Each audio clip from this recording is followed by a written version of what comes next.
मैं सरकारी स्कूल की टीचर थी। मेरे नशेड़ी पति की दुख भरी कहानी। मेरे पापा एक प्रिंसिपल थे। मैंने भी पीएचडी की थी और सरकारी स्कूल में टीचर थी। मेरी शादी मेरे पापा ने गांव में अपने बहन के लड़के से करा दी थी। उसका नाम राशिद था। वह पढ़ा लिखा था और गांव में रहते थे। मकान बहुत अच्छे थे। शादी के बाद राशिद ने मुझे कहा, तुम जॉब छोड़ दो, तुम स्कूल नहीं जाओगी। मैं धीरे से बोली, रजा, गवर्नमेंट जॉब है, मुश्किल से मिलती है, आप क्यों मुझे रोक रहे हैं? राशिद ने फिर से बोला, मैंने कहा ना, कोई नौकरी नहीं करनी है। मैंने सर झुकाते हुए कहा, लेकिन आपने तो शादी से पहले कहा था जॉब मत छोड़ना, लेकिन अब क्यों मना कर रहे हैं? रजा चिल्ला कर बोला, औरत सिर्फ घर के काम करने के लिए ही होती हैं, कोई नौकरी करने के लिए नहीं। जाओ, मेरे लिए चाय बना कर लाओ। मैं स्कूल जाने के लिए तैयार हुई थी। बैग साइड में रख दिया, पास में बैठ गई। रजा को आपको क्या हो गया है समझाने की कोशिश करने लगी। फ़िलहाल आपके पास भी काम नहीं है, मैंने भी जॉब छोड़ दी तो सोचो कहाँ से खाएंगे। फिर रजा चिल्ला कर मुझे लेक्चर मत दो, तुम बकवास करती हो, जाओ चाय बना कर लाओ। मैं चुप हो गई, क्या कर सकती थी। रजा को चाय बना कर दी और घर का काम काज तो मैंने सुबह ही कर लिए थे। रजा ने बाइक ली और बाहर चला गया। मैंने अपनी माँ को कॉल की, मम्मी रजा कह रहा है स्कूल जाना छोड़ दो, उसे समझाइए। मम्मी हैरान थी, धीरे से बोली, अच्छा परेशान ना हो, मैं करती हूँ बात उससे। मेरा एक भाई था, पापा की मौत हो चुकी थी। दूसरे दिन मेरी मम्मी घर आई, रजा को समझाने लगी, फिर क्या हो गया है तुमको, करने दो ना उसको नौकरी, बेचारी पढ़ी लिखी है, घर बैठकर भी क्या करेगी। रजा ने मेरी माँ को गाली दी और कहा, अगर अब तुमने जॉब के बारे में कोई बात की तो इसी वक्त तलाक दे दूंगा, समझ आई। मेरी माँ चुप होकर मेरी तरफ देखा, सर झुकाए खड़ी थी। माँ ने समझाया, बेटी मजबूरी है, चुप हो जाओ, नौकरी छोड़ दो, उसे पता नहीं क्या हो गया है, पहले अपने माँ बाप से झगड़ा किया, उससे अलग हो गया, अब तुम्हारे साथ ये सब कर रहा है। बेटी सब्र कर, अल्लाह पाक सब ठीक कर देगा, मेरे पास दूसरा रास्ता भी तो नहीं था। माँ ने समझाया, औलाद हो जाएगी तो सुधर जाएगा, तुम घर ही रहो, रोटी ही खानी है ना, 2 वक्त की रोटी। मैंने स्कूल वालों से अपना रिजाइन लेटर भिजवा दिया। प्रिंसिपल का कॉल आया, रुखसाना ये क्या कर रही हो, आप हमारे स्कूल की सबसे अच्छी टीचर हो, आपकी तनख्वाह भी अच्छी है, ये बेवकूफ़ी मत करो। मैं कांपती आवाज़ में बोली, मेरा पति नहीं चाहता कि मैं जॉब करूं। प्रिंसिपल मैडम ने बहुत समझाया, लेकिन मैं क्या करती, मजबूरी थी, घर बसाना कोई आसान तो नहीं होता। मैडम ने कहा, मैं 1 साल की तुम्हारी जॉब लेटर छोड़ने का लिख रही हूँ, शायद कल को तुम्हें फिर उस जॉब की ज़रूरत पड़ेगी। मेरी ज़िंदगी के दिन ऐसे ही गुजरने लगे। दूसरी तरफ रजा एक पढ़ा लिखा नौजवान था, बहन भाई में सबसे छोटा था, इसलिए बहुत सबका लाडला भी था। उसके पास एक मैकेनिकल इंजीनियर का डिग्री भी था, वह इंजीनियर भी बन चुका था और उसके बाप दौलत बहुत थे, लेकिन क्या करे, एक बुरा दिन तो गुजरना ही था। रजा सोसाइटी की वजह से नशे की आदत बन चुका था, हाथ में इंजीनियर की डिग्री होते हुए भी, लेकिन हर वक्त वह नशे में डूबा रहता था। उसके बाप और भाइयों ने बहुत समझाया और मारा भी था, एक बार तो इतना मारा कि बाजू तोड़ दिया।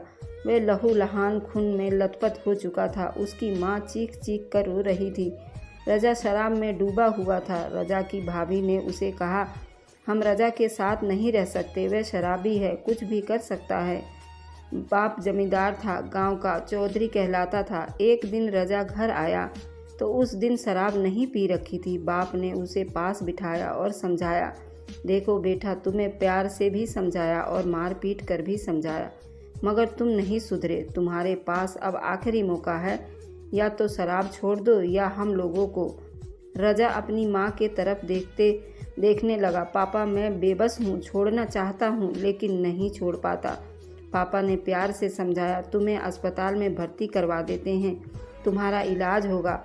रजा को एक अस्पताल में भर्ती करवा दिया, उस उम्मीद पर केवल नशा छोड़ देगा, लेकिन जब शराब ना मिली तो अजीब से दौरे पड़ने लगे थे। उस डॉक्टर भी पूरी कोशिश कर रहे थे। फिर रजा अस्पताल से भाग निकला, सीधा शराब के अड्डे पर पहुंच गया। हालात बहुत बुरी थी। शराब बेचने वाला जान पहचान का था। शराब की बोतल ली, पीने लगा। जब नशे में डूब गया तो वहीं पर गिर गया। एक शराबी बोला, हाय नशा, कैसे कैसे पहाड़ को राख बना देती है। ये इंजीनियर है और नशे की हालात में गंदगी के ढेर में बेहोश पड़ा है। रजा का कुछ नशा उतरा तो घर आ गया। भाभी को कहने लगा कि मुझे खाना दो। भाभी ने मुंह बनाकर कहा, तुम्हारे मुंह से बदबू आ रही है, दफ़ा हो जाओ यहाँ से तुम। रजा गालियाँ देने लगा। माँ ने चुप करवाना चाहा, लेकिन रजा ने भाभी को थप्पड़ मार दिया। इतने में रजा का बाप घर आ गया। देखा रजा अस्पताल से भाग आया है और वह भी नशे की हालत में। फिर भाभी पे हाथ उठा रहा है। बाप ने रजा को बालों से खींचकर दीवार के साथ टकरा दिए। सर से बहुत खून बहने लगा। बाप बहुत परेशान था। सब भाई कहने लगे, पापा आप इसको घर में रख लो और हम सारे भाई अपने बीवी बच्चे लेकर जा रहे हैं। पापा ने आहिस्ता से बोला, उसको होश में आने दो, मैं कल फैसला करूँगा। माँ बेटे को देख कर रही थी। माँ तो आखिर माँ होती है। दूसरे दिन रजा को होश आया तो बाप कसम उठाकर कहने लगा, रजा आज के बाद तुम मेरा बेटा नहीं है। मैं तुम्हारा बाप नहीं हूँ। तुम मेरे लिए मर गए हो। मैं आज के बाद तुम्हारा कुछ नहीं लगता। मैं कल अदालत में जाकर लिख कर न्यूज़ अखबार में लिखवा दूंगा। अगर दोबारा हमारे घर आए तो अंजाम बहुत बुरा होगा। रजा को भूख लगी हुई थी। माँ के तरफ देखने लगा। माँ कुछ कहने लगी तो बाप ने कहा, तुमको भी तलाक दूंगा अगर अब तुमने बेटे की साइड ली तो। माँ चुप हो गई। रजा मुस्कुराया, फिर आंख से एक आंसू छलका। मम्मी आखिरी बार मुझे अपने हाथों से एक रोटी खिला दो, फिर खुदा जाने कभी मुलाकात हो न हो। माँ आगे बढ़कर रजा को सीने से लगाना चाहती थी, लेकिन चुप रही। रजा के भाभी भाई के सामने हाथ जोड़ा, पापा की तरफ देखा, जाते हुए आहिस्ता से बोला, माँ सर पर हाथ तो रख दो। याद है मैं स्कूल कॉलेज यूनिवर्सिटी जाता था, कितनी दुआएं देती थी।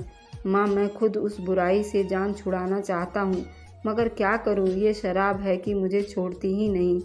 आज भी दुआएं दे दे। माँ ने मुंह मोड़ लिया। रजा बोझल कदम लिए अपने घर से अजनबी हो गया। आज आखिरी बार घर के तरफ मुड़कर देखा। भाई ने घर से निकलते ही दरवाज़ा बंद कर दिया। ना कोई मंजिल थी, ना कोई रास्ता। अब जिंदगी में सिर्फ अंधेरा ही अंधेरा था। रजा के जाते ही माँ बेहोश होकर गिर गई। माँ को अस्पताल ले गए, लेकिन माँ को पैरालाइज हुआ था। अब चलना फिरना सब बिस्तर पर हो गया था। माँ बेटे की जुदाई ना बर्दाश्त कर पाई, दुनिया से चली गई। आखिर बार रजा को देखना चाहती थी, लेकिन बहुत दूर जा चुका था। ये शहर छोड़कर बाहर नेपाल चला गया था। नशे में जब जिस्म को तोड़ दिया। एक शराब खाने में गया। एक मालिक से बोला, मुझे आप काम पर रख लो, सफाई कर दिया करूँगा, बदले में मुझे शराब पिला दिया करना। शराब बेचने वाला वह लड़कियों का धंधा भी करता था। उसका एक कसीनो था जहाँ वह जुआ भी चलाता था। बड़े बड़े लोग आते थे वहाँ। उसने रजा को नौकरी पर रख लिया। अब रजा दिन रात वहीं रहता था। ये थी मेरे देवर की कहानी। मेरा पति भी नशा करने लगा था, जुआ भी खेलता था, मुझे मारता पीटता था। एक बार मैं पेट से हुई तो 6 महीने का पेट था। राशिद ने मेरे साथ बहुत मारपीट किया था और मेरा बच्चा नुकसान हो गया था। मैं बहुत रोई थी, लेकिन क्या कर सकती थी। माँ को बताती तो मम्मी मैं राशिद से तलाक लेना चाहती हूँ। मम्मी सब्र करने को कहती, बेटी तलाक लेकर भी कहाँ जाओगी, लोग कहाँ जीने देंगे, उसी के साथ गुजारा करो। मैं खुद बीमार रहती हूँ, क्या पता कब मर जाऊँ। एक बार राशिद शराब के नशे में धुत था। मैं सो रही थी, मेरा गला दबाकर मुझे मारना चाहा था। ये तो नसीब अच्छी थी कि मैं बच गई। राशिद ने अपने नशे के लिए मेरे दहेज का सामान बेचने लगा। मैं बहुत समझाती थी, लेकिन राशिद अब बिल्कुल दरिंदा बन चुका था। उसने लोगों से बहुत कर्जा ले रखा था। अब कर्जदार भी सारा दिन घर आगे पीछे बैठे रहते थे। राशिद ने मेरा सारा जेवर भी बेच दिया था। शादी को 1.5 साल गुजर गए थे, कोई औलाद नहीं थी। जब कर्जदार राशिद को तंग करने लगे तो राशिद के एक दोस्त ने बताया फला जगह एक जुआ खाना है, वहाँ तुम अपनी किस्मत आजमा सकते हो। अगर जीत गए तो हर मुश्किल आसान हो जाएगी। मैं नमाज अदा कर रही थी। राशिद ने अपनी बाइक बेच दी और जुआ खाने पहुंच गया। हाथ में 50,000 रुपये थे। इत्तेफाक ये था कि उसी जुआ खाने में मेरा देवर रजा भी नौकरी कर रहा था। रजा के सामने उस जुए के अड्डे का मालिक बैठा था। राशिद ने 50,000 सामने रखे और बोला, लगा दो बाजी जुए की अड्डे का। मालिक मुस्कुराया, कहा 50,000 रुपये बस। राशिद ने एक गिलास शराब पी, फिर जुआ शुरू हो गया। राशिद पहली बाजी जीत गया, बहुत खुश था, किस्मत अच्छी थी। दूसरी बाजी भी जीत गया, 50,000 लेकर आया था, 2 लाख बन गए थे। रजा भी ये सब बैठे देख रहा था। वहाँ सब बड़े बड़े लोग मौजूद थे, बहुत अमीरजादे। फिर दूसरे 4 लाख के लिए सब लोग बहुत हैरान थे। अच्छी किस्मत थी। उसके दोस्त ने बोला, बस कर दे, आजा घर चलते हैं। लेकिन राशिद और खेलना चाहता था। 10 लाख जीत चुका था। बस 20 लाख के लिए बाजी लगाई तो बाजी हार गया। जितने पैसे जीते थे सब हार चुका था। राशिद पागल हो गया था, चिल्लाने लगा, 20 लाख। दलाल मुस्कुराकर बोला, जा बे शराबी, बोतल मेरी तरफ से मुफ्त ले जा। राशिद बोला, मैंने खेलना है। और सब बोले, अब क्या हारेगा। तेरे पास जेब में मोबाइल निकाला, अपनी बीवी को तस्वीर दिखाई, मेरी बीवी रुखसाना है, इस पर बाजी लगा दूँ। मैं जीता तो 20 लाख मेरे, हारा तो मेरी पत्नी तुम्हारी। सब हैरान थे, पागल है क्या। फिर बाजी लगाई तो राशिद हार गया। दलाल बोला, अपनी पत्नी को तलाक दे, मेरे आदमियों के साथ भेज दो। राशिद नशे में पागल हो गया था। दलाल से बोला, खुदा के लिए मुझे एक बोतल और थोड़ी सी पाउडर दे दे। दलाल ने खुशी खुशी राशिद को वह मुफ्त में दे दिया। रजा ये सब देख रहा था। वह बहुत हैरान था, पहली बार ये देख रहा था कोई अपनी पत्नी पर दाव लगा गया। मैं गहरी नींद में सो रही थी। रात में मुझे आवाज़ दी तो मैं जल्दी से उठी।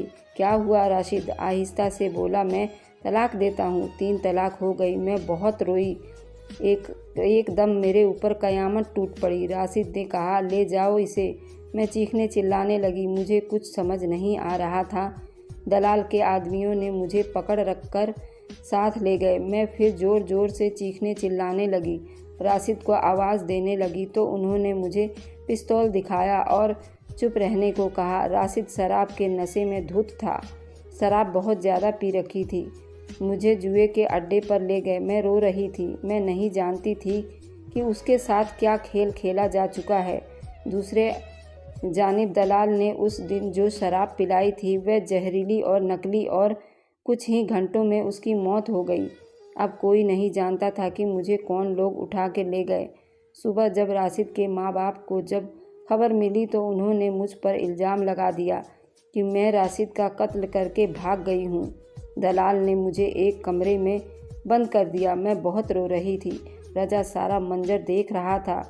जब सब बाहर चले गए तो रजा मेरे पास आया, कहने लगा, तुम राशिद की पत्नी हो। मैं आहिस्ता से बोली, हाँ। मुझे ये क्यों लेकर आए हैं। वह बोला, तुम्हें तुम्हारे पति ने जुए में हारा दिया है। अब मैं नहीं जानता हूँ ये लोग तुम्हारे साथ क्या करेंगे। मैं फूट फूट कर रोने लगी, मुझे बचा लो, अल्लाह मेरी मदद फरमा। मैं तो बिल्कुल पाक दामन हूँ। मैंने तो कोई गुनाह भी नहीं किया। मैंने तो कभी तेरी नाफरमानी भी नहीं किए। अल्लाह मुझे अपनी रहमत से बचा लो। राजा कुछ देर बाद हाथ में खाना लिए हुए आया और मेरे सामने रख दिया। फिर कहने लगा, खाना खा लो। मैं चुप रही। रजा ने डरते हुए मेरा एक हाथ पकड़ा। मैंने हाथ छुड़ा लिया। रजा ने धीमी शब्द में बोला, तुम पढ़ी लिखी लगती हो, फिर ऐसे दरिंदे से शादी क्यों की। मैं आहिस्ता से बोली, मेरे मामा का बेटा था, कहता था तुमसे बहुत प्यार करता हूँ और तुम्हें बहुत खुश रखूँगा। यूँ समझ ले मेरे पापा उसकी बातों में आ गए और मेरी किस्मत फोड़ डाली। बाद में पता चला शराबी है। रजा मुस्कुरा कर बोला, कितना पागल है वो। अल्लाह ने इतनी खूबसूरत, इतनी प्यारी, समझदार, पढ़ी लिखी हम सफ़र दी थी, तुम्हारी कदर न की। रजा ने बोला, अगर उन लोगों ने तुम्हारे साथ कुछ बुरा किया तो मैं रोने लगी। मुझे बचा लो यहाँ से, अल्लाह का वास्ता देती हूँ। वह चुप हो गया।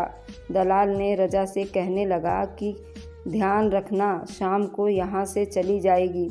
रजा अकेला बैठा शराब पी रहा था। फिर मेरे पास आया, बोला, मुझे जानती हो कौन हूँ मैं? डर रही थी। वह आहिस्ता से बोला, मैं इंजीनियर हूँ। नशे ने मुझे बर्बाद कर दिया है। मेरी माँ से जुदा कर दिया। मेरे पापा ने मुझे कहकर घर से निकाल दिया कि तुम हमारे लिए मर गए हो। आज मैं 4 साल हो गए हैं, मैंने मम्मी को नहीं देखा। थक गया हूँ, मर जाना चाहता हूँ। मैंने खुद को बर्बाद कर डाला है। मैं शराब छोड़ना चाहता हूँ, वापस घर जाना चाहता हूँ, मगर इस जहर से लड़ने की हिम्मत नहीं है मुझ में। सोच रहा हूँ आज जब आपको ये लोग ले जाएंगे फिर मैं भी खुदकशी कर लूँगा। बस नहीं जीना चाहता अब मैं तड़प गई। कितना खूबसूरत नौजवान है, पढ़ा लिखा, कैसे खुद को बर्बाद कर सकता है। मैं उठकर रजा के पास आई और वह बैठा रो रहा था। उसके आंसू बह रहे थे, रुक ही नहीं रहे थे। मैंने उसके हाथ से शराब का गिलास पकड़ लिया। प्यार से बोली, हम दोनों एक ही मुकाम पर खड़े हैं, चलो दोनों खुदकुशी कर लेते हैं। मैं तयाफ नहीं बनना चाहती। मैं रजा की तरफ देखकर बोली, मैं बहुत अच्छी ज़िंदगी जीना चाहती थी, लेकिन मुझे जहन्नुम में फेंक दिया गया। ये सब बातें दलाल सुन रहा था। जा वे अपने साथ इस शहजादी को भी ज़िंदगी के हसीन पल दे दे। अल्लाह ताला के मदद मांगो, तुम जैसे ही आज ही अजाब से जान छुड़ा लोगी। यही बातें हो रही थी। पुलिस का छापा पड़ गया। पुलिस रुखसाना को राशिद के कत्ल और दलाल को भी गिरफ्तार करके ले गई। खैर, दलाल काफ़ी बड़े लोग थे, जान पहचान भी ज़्यादा था। कुछ देर में वापस आ गया और चंद ही दिनों में ये साबित कर दिया कि राशिद को रुखसाना ने कत्ल नहीं किया था, बल्कि खुद शराब पीने की वजह से मरा था और रुखसाना को भी हार गया था जुए में। अब रुखसाना की माँ भी मर चुकी थी। अब वह अकेली थी। रुखसाना को खरीदने बहुत से लोग आए थे, मगर दलाल ने सबको ये कहकर भगा दिया कि शराब ज़रूर बेचता हूँ, मगर दिल लगी नहीं करता। फिर एक दिन दलाल रुखसाना से कहने लगा, बेहतर यही है कि तुम रजा से निकाह कर लो। तुम अकेले हो और रुखसाना भी पढ़ी लिखी है, तुम लोगों की जन्नत सी ज़िंदगी गुजरेगी। रजा की आंखों में आंसू थे। रुखसाना के तरफ देख रहा था, जो ज़िंदगी हार चुकी थी। अब वह रजा भी धक्के खाकर समझ चुका था, एक माँ बाप और बहन भाई के बगैर ज़िंदगी बहुत अधूरी है। अब वह तो तौबा कर चुका था, कभी भी शराब को हाथ नहीं लगाएगा। रुखसाना का भी अब इस दुनिया में कोई नहीं था। उन दोनों ने अपने पीछे की ज़िंदगी भूलकर निकाह कर लिया और वह वहाँ से अपने गांव की तरफ आ गए थे और फिर से वही कंपनी ज्वाइन कर ली और ऑफिस जाने लगा। कुछ ही दिनों में उसके पैसे मिलने लगे और उन्होंने अपनी नई ज़िंदगी शुरुआत की। मेरे कहने पर एक दिन मुझे अपने घर ले गई, सब भाइयों से मिलवाकर और पापा के पाँव पकड़ लिए, माफ़ी मांगी। माँ तो इस दुनिया से जा चुकी थी। सब बहुत रोए और उन्होंने माफ़ कर दिया। आज उस सब बात को 10 साल हो चुके हैं। Thanks for watching, like and subscribe.